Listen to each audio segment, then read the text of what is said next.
In a not-so-sweet scenario, Ben & Jerry's CEO David Stever has been ousted. Ben & Jerry's is claiming that its parent company, Unilever, fired Stever for the ice cream giant's political social media posts. A lawsuit that Ben & Jerry's has filed against Unilever says that Stever's ouster was not about his performance history. Ben & Jerry's say Unilever violated the merger agreement by not consulting the board's advisory committee before trying to get rid of the CEO. The ice cream maker writes, Unilever announced their decision before the committee had even been appointed and attempted to force the independent board into rubber stamping the decision by unilaterally dictating artificial and hasty deadlines. Activism, of course, is a Ben & Jerry's part of their DNA. Since as early as 1988, they've named ice cream flavors based on political and social causes. For instance, in 2008, they had a flavor called Yes Pecan, which was a pun, as if you hadn't noticed, referencing Barack Obama's Yes We Can slogan. One of their more recent ones was Kamala's Coconut Jubilee, a nod to former Vice President Kamala Harris. Meanwhile, Unilever told CNN that the firing was in line with the terms of the acquisition agreement. Ben & Jerry's has complained in the past that Unilever has stopped making the ice cream maker from posting social media messages that regard politics. For instance, Ben & Jerry's alleged in January that Unilever barred them from posting about abortion, universal health care, and climate change. The ice cream maker argues that this was due to the posts mentioning Trump. Ben & Jerry's also alleges that Unilever blocked them from posting about Mahmoud Khalil, the student whose green card was revoked for what the White House said was aligned with Hamas activities. Do shoppers even want the companies they buy from posting about politics? Well, a Harris poll in February found that 38% of Americans are avoiding buying from brands that differ politically from them. 45% of those were Democrat, and 34% were Republican. A related Gallup Bentley University survey showed that fewer Americans want companies to take political stances.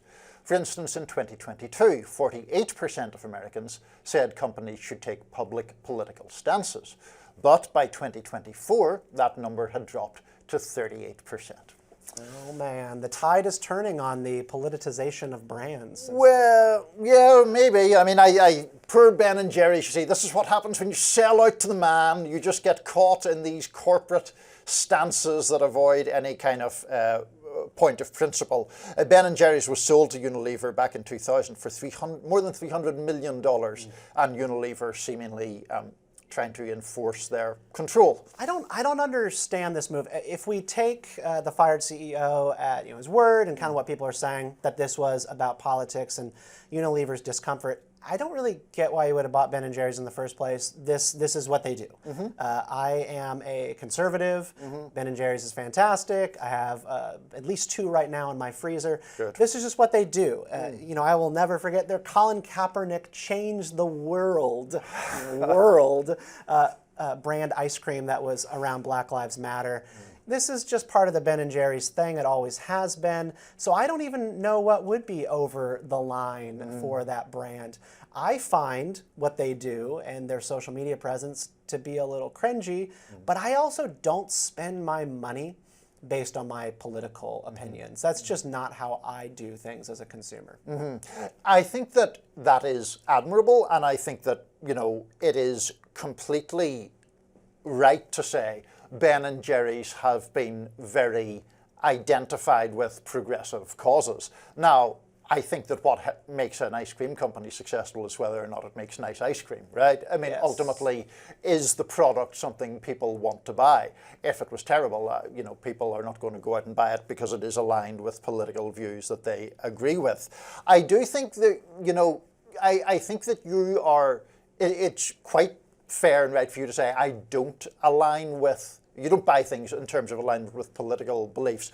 But are there lines that corporations could cross where you would be like, I just can't? Sure. I mean, I think one of the instances that was most difficult for me was the politicization around Disney. And Disney as a corporate family brand, I would say that they were historically considered to be pretty apolitical as a company. They began to run into real complications over the past 4 to 5 years with comments made that were revealed by people like Christopher Rufo, who managed to get leaks from inside Disney meetings. You know, when people at the very highest levels of creative were saying that there's some sort of not so secret gay agenda within, you know, Disney programming and the writing of shows. And, you know, you have that coming up, and then there were instances of transgender individuals playing princesses in the parks, and you just go, oh my gosh, I can't reward this kind of stuff with my dollars. You have to draw a line in the sand somewhere. But you know, I think, like, for instance, Starbucks' main right-wing challenger is Black Rifle Coffee. I want to like Black Rifle Coffee, but it's not that exceptional, so I'm not gonna buy it. There are just certain things where if you don't have the market cornered on a thing, I'm not going to just vote with my dollars and walk away. So it's interesting that we have commonalities in our general approach and predictable differences in where we draw the line, or in the companies and where we draw the line. I don't know if my daughter will be watching Rising today, but for years I refused to buy her Chick-fil-A with my money. She could buy it with her own money if she liked, because I dislike their opposition to same-sex marriage and things like that. Funny. Yeah, Chick-fil-A is the most popular brand in my house. This is the other thing about it is my daughter loves the chicken so much that even though she would be broadly aligned with my views, she would boycott Chick-fil-A. We'll just now start talking about our kids, but yeah, my daughter loves the vibe of Chick-fil-A. They're the friendliest, you know, they're the kind of most neighborly in the way they serve, and it does reflect in how people go. It's mostly church groups and sports teams that go to Chick-fil-A. But they are, I'm looking at this right now, they're one of the most polarizing brands in America. 71% of support comes from people who identify as conservative. That aligns with Cabela's, and that also aligns with Fox News. You know, people do sort out their consumption of these brands based on their political viewpoints, and there are other places to get chicken. You know? Well, exactly, yeah. I mean, this is the thing, though. I'm not... I mean, that is a particular choice that I make in relation to Chick-fil-A. I'm not someone who typically scrutinizes every single thing I spend $1 on to determine if it is aligned with my political beliefs. Yeah. It is well known to anyone who watches this show that I'm fairly sympathetic to the cause of the Palestinians. A lot of people who are sympathetic to that cause boycott Starbucks. I don't, because I'm not quite sure exactly what Starbucks' sin is supposed to be in that regard.